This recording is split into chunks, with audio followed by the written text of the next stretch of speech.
We'll wait for a few more to get sitting down while I introduce myself. So my name's Simon Bradley. I work for Tanita Europe. I look after the health and fitness market for Europe.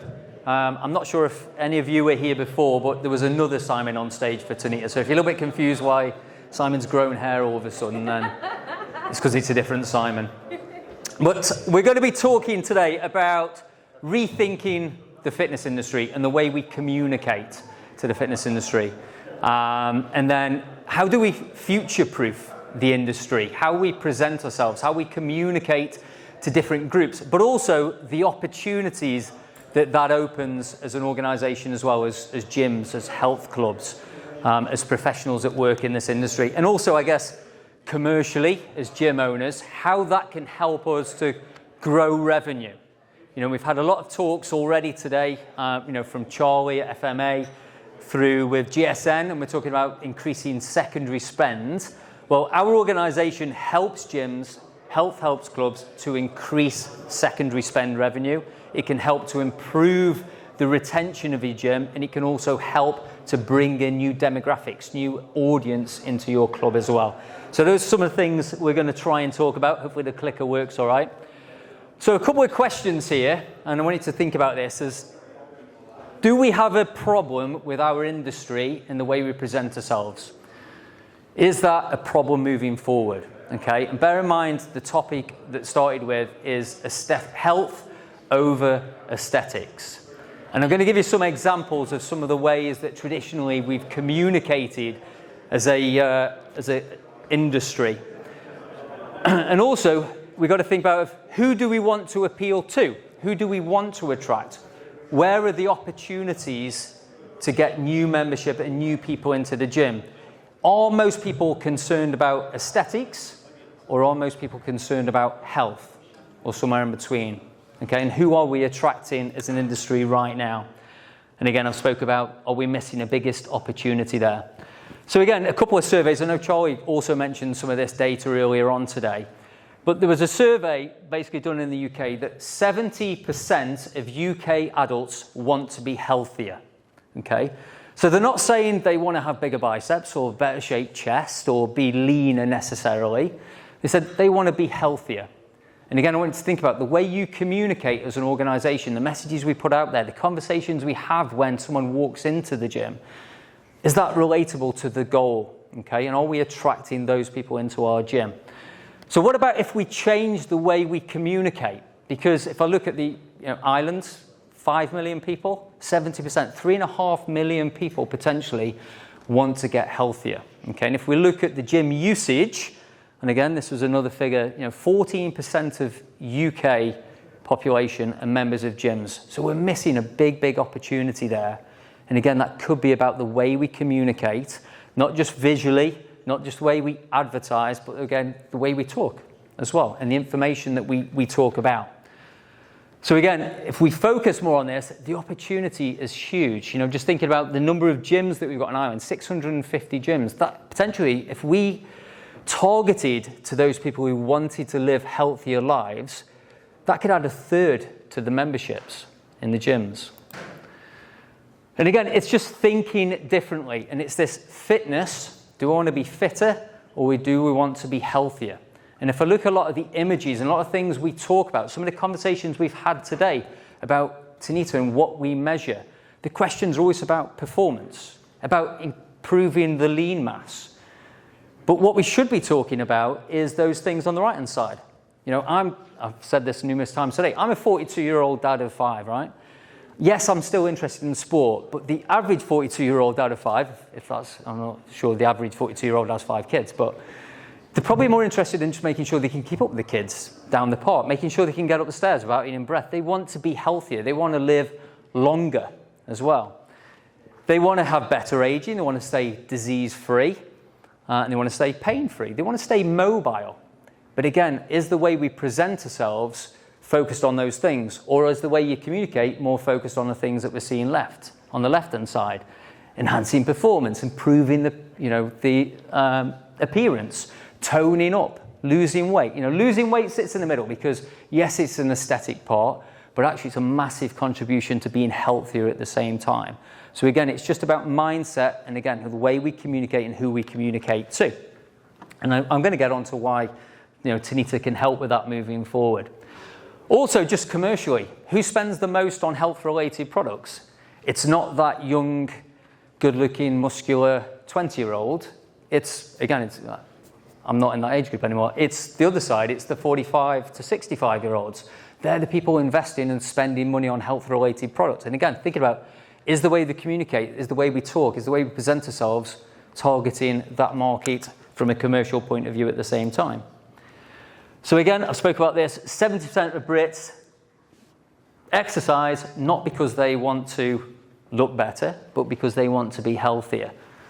68% of those people feel embarrassed to go to the gym because they don't think they fit the mold of an exerciser. And again, is that down to us and the way we communicate as an industry from that point of view? And 33% stated that sports advertising put them off exercising. And again, that's down to us. Okay, in the way we communicate via social media, in print, and online as well. So it's just rethinking. And the last one, 42% claim to feel like failures after seeing the social media-based results that we sometimes see, those typical results, those before and afters of the super bodies versus what they were before. And they're great. They're motivating, they're inspiring. There's also a lot of them out there. And are they relatable? They're relatable to us in this crowd because we're in that industry. We're fit, athletic, healthy people. But we're also not the big potential market in the population. We're not the biggest group of the population. We're that 15% of the population, okay? So it's just rethinking commercially the way we think there. And again, this was a pure, dare I say, a Pure Gym survey. Even Pure Gym, when they asked their members, so this isn't even the people we're trying to attract, this is their existing members now. And the vast majority of those members said exactly the same thing. I want to be healthier.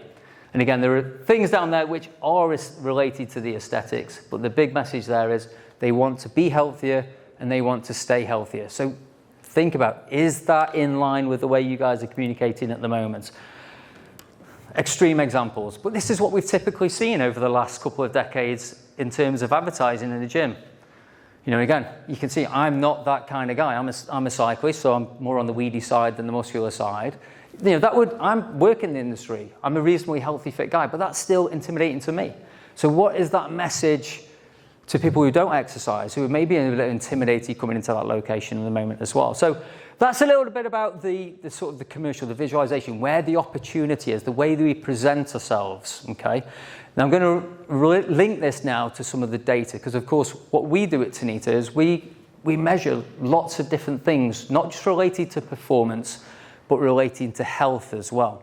So it's about making the messaging relevant to the group that you're talking to or trying to communicate to as well. But it's also making, from my point of view, the data relevant to the people that you're talking to. And that's one thing that we're really good at, because the Tanita devices, and I'm going to come on to this in a second, the Tanita devices do anything from a really high level, let's take an example, phase angle or intracellular and extracellular fluids, which can look at the way you're supplementing creatine, the way that you're using different supplements and drugs maybe in performance, and the way that you're maybe malnourished or not malnourished if you're overtraining. But again, is that relevant with someone who just wants to go to the gym and be healthier? Probably not. What might be more interesting is, if and I've used this example today, I'm a 45-year-old and I walk into a gym with no exercise of sports science and the insides, of what's going on body composition-wise. But if I'm 45-year-old and I walk in and someone tells me I've got the metabolic age of a 55-year-old, it's going to have an impact emotionally, right? It's going to make me want to do something, I hope. So again, it's just thinking about the reason why I use this example, because this is a popular system. I'm sure there's lots of people in the crowd today who've got MyZone already. And I'm a fan of MyZone. I've used MyZone before. We have an integration with MyZone. But it's great with the exercises you've got in your club now, okay, with the MEPs and everything. What has there been out there from an exercise point of view, or an activity point of view, which is for the masses, which everyone has been able to relate to in some way? And that is the very old campaign that we saw with the 10,000 steps a day. Okay, it's a bit old school, but it was relatable to a very, very big audience.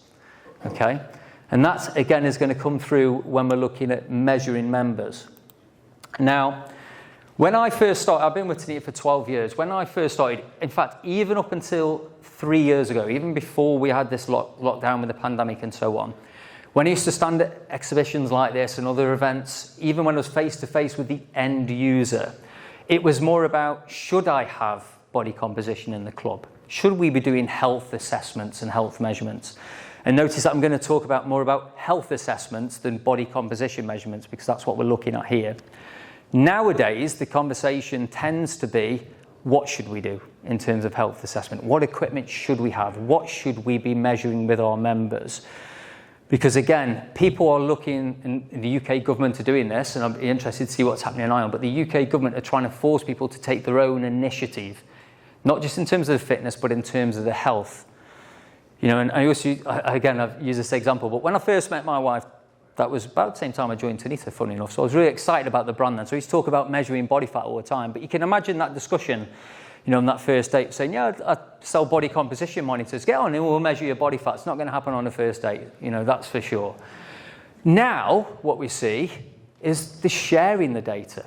But the sharing health data, not necessarily sharing body fat data, but we're seeing more and more sharing on social media, particularly amongst those groups of, you know, females who've lost weight or got fitter and built some muscle and got stronger and got healthier. We're seeing more sharing as well. So that is another part of the story there. So health assessment in the club has become much more valuable, much more popular, but it has to be relevant to the individual and the group that you're talking to. And this is why, again, it can help you as a business to attract more audience. Think about your gym now and the way it looks, and if you were non-exerciser, not in this environment, and you walked into the club, would it be intimidating? What imagery are you using? Is it more like the imagery we'd seen before, or are those images and the way that you talk and the way that you present yourselves and the posters and the brands, and again, you can look around here and see different pictures and images and the way that we present ourselves as a brand, or are we using imagery and tone which is more relevant to the people who we want to attract, the bigger proportion of the population, that's 70%. So again, it's about making the gym accessible, it's making the conversation, the data more relevant to the individual as well. And that's about being healthier. Even, trying to think back of when I was 15 to 20, but even the 15 to 20-year-old now, yes, of course, I've got a 15-year-old son who wants to be fitter, he wants to look better aesthetically. Is he thinking about his health? Maybe not so much, but at some point he will start to think about his health more at the same time of thinking about the aesthetic side. So you can balance the two. Health is still important to that 15 to 20-year-old as the aesthetic side. The reason I put this up is because this is one of the tools that we use when we do training inside the clubs and the gyms. What you've got there is basically a wheel of the different groups. So you've got athletes at this far left-hand side, athletes and performance, and some of the data points that you can measure. Phase angle, segmental muscle, you know, where the muscle is in your body, the left side, the right side, and so on. And then we've got the fitness fanatic, you know, and the chances are most of your members right now are going to fit where this dark blue line is on the left-hand side. The bodybuilders, the fitness fanatics, and the athletes. That's the core membership. You know, whatever you did, whatever you took away or added, the chances are most of them will just keep coming on a daily basis. What we've got to try and do is attract the people on the right side, what we call the health seekers. Yeah, this new demographic, the biggest proportion of the population who want to be healthier. And again, you've got different bits of data there. So you've got things like metabolic age, visceral fat, hydration status. We don't even talk about body fat or muscle mass, which are quite general, but we talk about specific health data. And then you've got medical, GP referrals, active aging groups. We measure something called sarcopenia there, which is basically your muscle mass relevant to your weight and your age and so on, because you're at greater risk from having low muscle mass in late life than you are of having high body fat. There are the more unpolitically correct ways I can say that, but essentially that's the way. And obviously rehabilitation. But it's the big change that we've seen in the UK market, the growth that some clubs are seeing, and we're already starting to see it with some of the low-cost gyms. I was over in the Netherlands 2 weeks ago with the biggest low-cost operator in Europe, Basic Fit. Their messaging has changed, their imagery has changed, moved away from the athletic, smiley, vest top wearing male and female that you see on the pictures to more normal, healthy-based individuals, not necessarily performing high-level intensity exercise, but being active in a fun environment. And again, they're trying to attract this kind of individual, this health seeker. What we've also seen, again, since the pandemic, is these people trying to search a place to get a health assessment. So again, maybe they're not going to come to the gym. I think I spoke about this with you guys earlier on. In the summer months when people are exercising outside, could they still come to your club to get that health assessment? Not a fitness assessment as we used to call it, but health assessment, to check their metabolic age, to check they're staying hydrated, to check that in relation to their weight they've got good muscle balance and muscle composition from that point of view. So it's just thinking a little bit differently so we can attract. So all data is only as meaningful as the relevance it's got to the individuals. 36 different measurements on a Tanita device. And again, depending on who I'm talking to, we might only present 1 or 2 or 3 bits of data dependent on the group. And again, that would be different depending on who we're talking to. So it's about knowing who we're talking to, knowing on who we want to attract to the gym in terms of new membership as well. Okay? So it's going to add new members. The other part there as well is when you make it relevant to the individuals, it helps the retention massively. It also helps when you convert basically a prospect to a new member.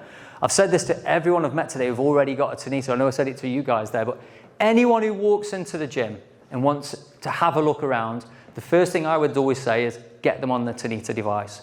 Because it does 2 things. It helps them to understand that you know more about them than anyone else. They probably, with the amount of data that you could show them, they're probably more data than anyone else has ever shown them before in terms of their body and their health status right now, okay? But it also gives you the opportunity to make it relevant, because at the same time of measuring their body composition and measuring their metabolic age, you could be asking questions, why have we come today? Why are you here? And then again, you can make the measurements relate to their goals. And again, that's just a great way of converting those members or those prospects into members, okay? And again, what's important to athletes is very different than the Instagrammer, as Simon's put on this presentation, is very different than what a non-Instagrammer 42-year-old male with 5 kids is going to be doing, okay? So again, it's about making sure it's relevant and keeping everyone engaged. And again, regular measurement. Regular measurement is also important because that will help with the retention. You demonstrate to a member that you've understood their goals, you've understood their current health status, and then you measure every 4 to 6 weeks, I guarantee they are more likely to stay with you as well. And so health measurement has become a key critical part of the conversation. If there was one single bit of information that is the most powerful tool that we do, it is the metabolic age. It's like I'm not saying it's the gamification measurement, but it's the one that's easily understandable. As I said to you guys earlier, we have things like phase angle and all these different measurements which you guys could really nerd out on with the performance athletes and the bodybuilders that come into the club. But I guarantee there's probably even 95% of the members it's not relevant to. But the metabolic age is relevant to anyone. You tell a 20-year-old they've got a metabolic age of a 30-year-old, it will have an impact. You tell a 60-year-old they've got a metabolic age of a 40-year-old, that's also pretty motivating and inspiring in the same way. Okay, so this is the one bit of measurement here that we generally use with everybody. And again, I'm not sure if you guys remember, hopefully I've got a picture of it here. There we go, I'll time that right. Operation Transformation. I did a project with Operation Transformation. Rob's looking at me saying, what's Operation Transformation? It's I think one of the biggest transformation shows in Ireland for a long, long time, essentially. They came to me about 6 years ago now and said, well, we need to move away from weight. And we want to start looking at more in health in general, rather than just focusing on weight. How do we change the message? And I think everyone at the time was trying to move away from weight at this point. And we did this. And it was weigh your age. Instead of weighing yourself, it was weigh your age. And that exactly did that. It used the metabolic age as the main driver. And the Irish government at the time, or the Irish Pharmacy Association, were trying to drive people to the local pharmacies to get these health assessments done. And the focus was all on metabolic age. Okay? Some of those pharmacies are still doing this. And you can see it was great for us because your Taoiseach got on the device and it told him he was 53. And I believe he's quite an athletic running 40-year-old, if I remember rightly. Which is good because it went in all the papers at the time. So it was great from a Tanita point of view, but it got everyone thinking about metabolic age. But it had a big reaction because it was personal to him. It was relevant to him from a health point of view. And that's what we need to do. We need to make the discussion and the measurements and the imagery all relevant to the people we're trying to attract or keep in our gym at this time. So some of the other measurements briefly I'm going to go through. So obviously we do muscle mass. This is more about the performance side. And again, but it is relatable to health as well. I spoke about sarcopenia. Cachexia is another one. Cachexia and sarcopenia are very, very similar, but it's about muscle mass and your risk to health. If you've got low muscle mass, again, that's the biggest risk indicator. Total body water, so again, everyone's interested in hydration. We do a lot with children and schools and stuff with the education on staying hydrated. Weight loss, again, having good water levels. Basal metabolic rate, again, anyone who's building dietitians building plans, weight management plans. Basal metabolic rate is a really key. So again, whether it's about health or performance, that's another key measure.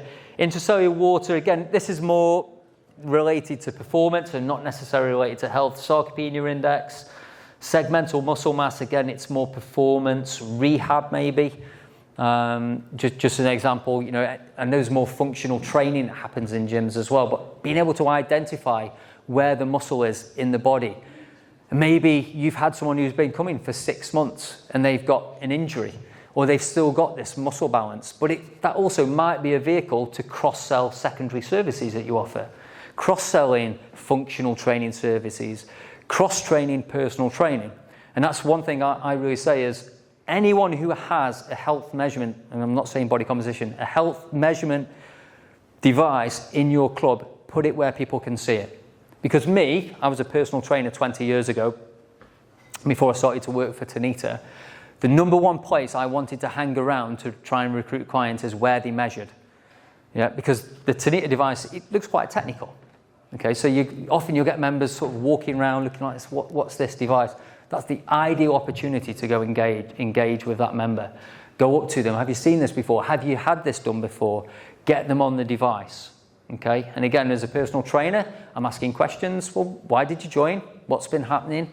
What changes are you looking to see? And then that allows me to, again, make the conversation relevant and sell my personal training sessions. Or maybe I want to sell food supplements. Maybe, again, there's other classes. Maybe there's a boot camp coming in January, and again, I want to make that relevant. The other aspect as well, when you're collecting health data within your club, that's a great marketing tool.